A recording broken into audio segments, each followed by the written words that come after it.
Hello नमस्कार, मैं हूं प्रदीप अहरवार और आप देख रहे हैं स्टूडेंट सोप। आप सबका स्वागत है हमारे यूट्यूब चैनल स्टूडेंट सोप में। तो बच्चों, आज का हमारा टॉपिक है रासायनिक समीकरणों का संतुलन करना, यानी कि बैलेंसिंग ऑफ केमिकल इक्वेशंस। तो ये जो है कक्षा 10 का मेन टॉपिक है। पहला चैप्टर है रासायनिक अभिक्रिया एवं समीकरण, तो उसमें इसको बैलेंस किया जाता है। पहला चैप्टर है कक्षा 10 का साइंस का। तो चलिए इसको प्रारंभ करते हैं, सीखते हैं। सबसे पहले बात आती है रासायनिक अभिक्रिया की। रासायनिक अभिक्रिया, तो रासायनिक अभिक्रिया क्या होता है? रासायनिक अभिक्रिया, तो इसमें अभिकारक अभिक्रिया करते हैं। अभिकारक अभिक्रिया करके उत्पाद का निर्माण करते हैं।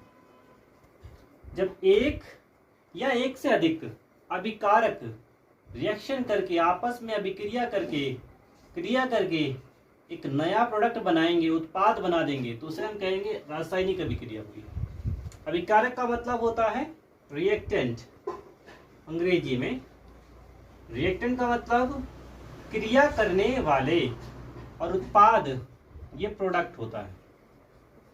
जैसे कि आपने क्या करा, दूध प्लस चीनी प्लस चावल, ये तीन चीजें ले ली, बर्तन में डाली, तो आपको क्या मिलेगा? मेन प्रोडक्ट जो मिलेगा इस साइड, तो वो मिल जाएगा आपको खीर। तो ये जो है खीर, ये आपका प्रोडक्ट है, और ये क्या है? आपके अभिक्रिया करने वाले अभिकारक। तो इस तरीके से आपको रासायनिक अभिक्रिया समझ में आ गई। अभिक्रिया रासायनिक अभिक्रिया से कहते हैं अभिकारक जब अभिक्रिया करके एक प्रोडक्ट देंगे, उत्पाद देंगे। अब रासायनिक समीकरण क्या है बच्चों? तो रासायनिक समीकरण को समझते हैं। रासायनिक समीकरण, रासायनिक समीकरण की जब भी बात आएगी तो उसमें यह आएगा, किसी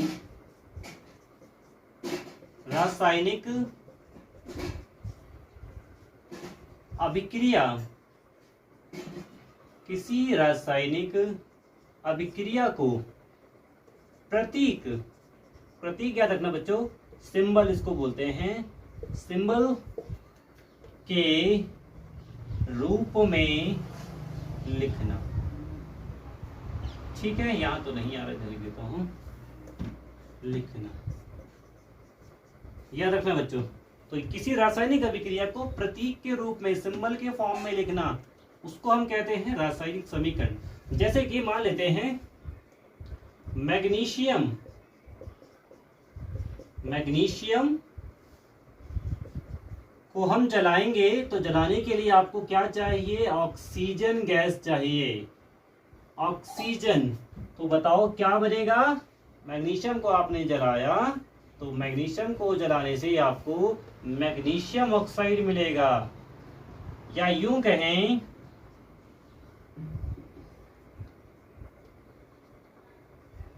कि अगर मैग्नीशियम को खुला छोड़ देंगे, अगर मैग्नीशियम को यूं ही खुला छोड़ देंगे, तो वायु में जो ऑक्सीजन है उसके साथ रिएक्शन करके मैग्नीशियम ऑक्साइड देगा। तो ये जो हमने magnesium plus oxygen is equal to magnesium oxide लिखा है, ये है रासायनिक अभिक्रिया। ये क्या है? रासायनिक अभिक्रिया।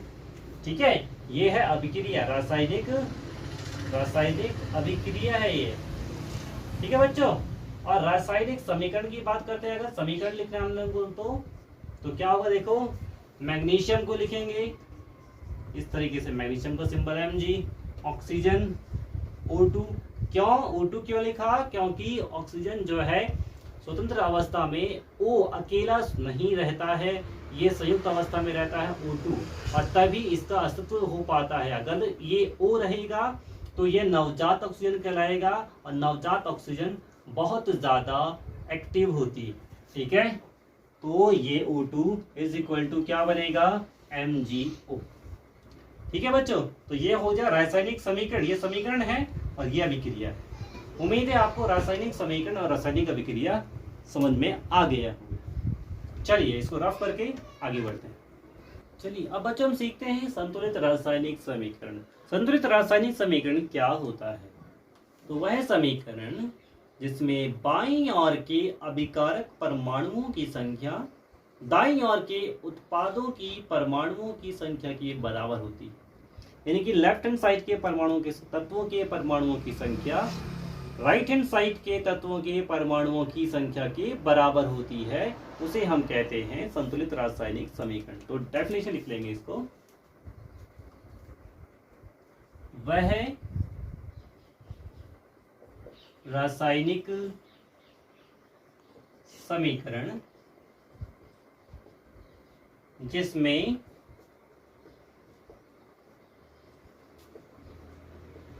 बाईं ओर के अभिकारक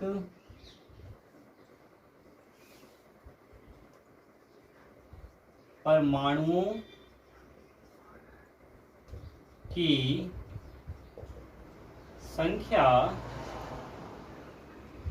दाईं ओर के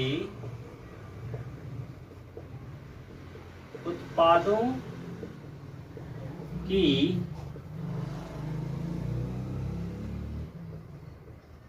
परमाणुओं की संख्या के बराबर होती है। यानी कि left hand side is equal to right hand side. ठीक है बच्चों, तो इसको हम कैसे समझेंगे, कैसे संतुलित करते हैं, वो समझना बहुत जरूरी है। तो समीकरणों को संतुलित करने के लिए अब हम एक विधि देखेंगे। बच्चों, रासायनिक समीकरण को संतुलित करने की एक विधि है जिसका नाम है hit and trial method. Hit and trial विधि यानी कि लगाओ और आंसर पाओ। हिट करना है यानी कि आपको निशाना लगाना है, और ट्रायल करना है मतलब चेक करना है। आप बारी बारी से नंबर्स के साथ इसको चेक करेंगे कि बराबर हो रहा है या नहीं हो रहा है। इस विधि का प्रयोग करें उससे पहले मैं आपको एक छोटी सी कहानी समझाता हूँ। मान लेते हैं ये किसी बच्चे का घर है, ठीक है, और आप इस घर में जाते हैं। ठीक है, जाने से पहले आपको थोड़ा और इस घर का नक्शा दिखाते हैं कि इस घर में क्या है। दीवार है, चारों ओर से दीवार है, और बीच में बड़ा सुंदर सा गेट है। क्या है ये बच्चों? गेट। ठीक है, इसको हम और डिजाइन बनाते हैं, चलो डिजाइन बन जाएगा। ये गेट, और यहाँ पर आपने ऐसे करके लगा रखा। ठीक है बच्चों, ऐसा आपको नजर आ रहा है। और यहाँ पर है आप मतलब आप, ये हैं आप। ठीक है, तो बच्चों ये जब आप इस व्यक्ति के घर जाएंगे तो ऐसा नहीं है कि सीधे दरवाजा खोला और सीधे पहुंच गए। अगर आपके जान पहचान का है तो 1% चांसेस हैं कि आप चले जाएंगे, लेकिन अगर आपके जान पहचान का नहीं है और आप अजनबी हैं तो कभी भी आप उसके घर सीधे यहाँ नहीं पहुंचेंगे। पहले कहाँ पहुंचेंगे? गेट पर, और गेट पर डोर बेल बजा देंगे या नॉक करेंगे या आवाज लगाएंगे कोई है या नहीं है। यानी कि आपको कोशिश कहाँ करनी पड़ेगी? सबसे पहले बाहर, गेट पर। इस समीकरण को संतुलित करने का फंडा भी यही है ना। अगर आपने भीतर जाने की कोशिश करी और मान लेते हैं यहाँ पर एक कुकुर है और ये कुकुर इस बच्चे को काट सकता है अगर ये अंदर प्रवेश करता है, यानी कि आपको क्या करना है? बाहर से ही क्या करना है? बाहर से ही नॉक करना है। तो इस तरीके से इन समीकरणों को संतुलित करने के लिए आपको यहाँ, ये बाहर हुआ ना, अगर इसको बॉक्स में बंद कर दिया आपने तो इसके बाहर कहाँ हुआ? यहाँ अटैक करना है। इसके भी कहाँ अटैक करना होगा? यहाँ पर। और इसके भी कहाँ अटैक करना होगा? यहाँ पर, यानी कि बाहर अटैक करना है। बिटवीन, अंदर भीतर नहीं करना, ना पीछे करना है। अटैक कहाँ होगा? सामने, आगे। जो वीर होते हैं वो सामने से अटैक करते हैं, और जो गीदड़ होते हैं वो पीछे से अटैक करते हैं। सीधी सी बात ये हुआ। ठीक है बच्चों, तो हम क्या देखते हैं? हाइड्रोजन कितने हैं हमारे पास? 2, और इधर कितना है? 1, तो यहाँ पर 2 करना है, तो हम क्या करेंगे, सामने अटैक करके यहाँ पर 2 लगा देंगे। तो ये 2 जो है इस हाइड्रोजन के लिए भी है और ये क्लोरीन के लिए भी है। तो क्लोरीन कितने आपके पास 2, अब हो गए ना 2, और वहाँ ऑलरेडी 2 हैं, तो हाइड्रोजन भी 2, क्लोरीन भी 2, यानी कि आपका समीकरण क्या हो गया, संतुलित। सही है, यही है जो सही है। Magnesium plus oxygen is equal to magnesium oxide. इसका मतलब मैग्नीशियम को चेक करेंगे, इनको भी डब्बे में डाल दो ना, ये रहा डब्बा और उसको पैक कर दिया आपने, ये पैकिंग हो गई। मैग्नीशियम कितने बच्चों 1 और यहाँ कितना 1, तो बराबर है। ऑक्सीजन कितने हैं 2 और यहाँ पर कितने ऑक्सीजन हैं, यहाँ पर 1 है, तो उसको 2 करने के लिए यहाँ 2 लगाना पड़ेगा और ये 2 इस मैग्नीशियम के लिए भी काउंट होगा। मैग्नीशियम 2, ऑक्सीजन भी 2, यहाँ पर मैग्नीशियम 1, तो मैग्नीशियम के आगे हमें क्या लगाना पड़ेगा 2। उम्मीद है ये वाला भी समझ में आया होगा। तो ये भी बैलेंस हो गया बच्चों।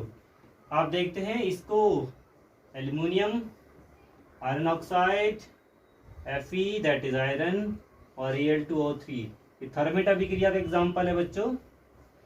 तो एल्युमिनियम कितने हैं 1, यहाँ पर कितने हैं एल्युमिनियम 2, यानी कि यहाँ 1 है और यहाँ 2 है, तो इसको बराबर कैसे करेंगे, ये यहाँ लगा देंगे 2, तो हो गया बराबर एल्युमिनियम।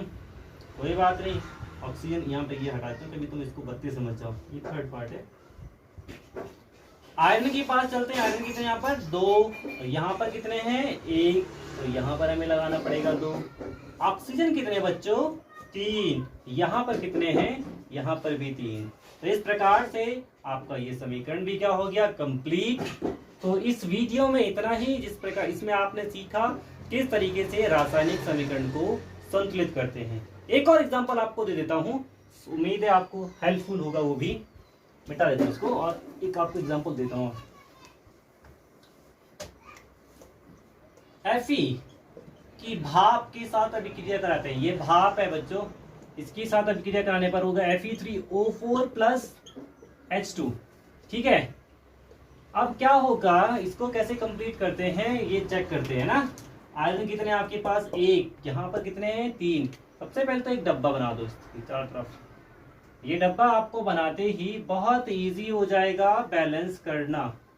आप बोलेंगे कि क्या हम पेपर में बना सकते हैं, आपका लेवल 10 क्लास का है, आप बिल्कुल बना सकते हैं, इसको बनाएंगे कोई दिक्कत नहीं, नहीं बनाएंगे तो भी चलेगा।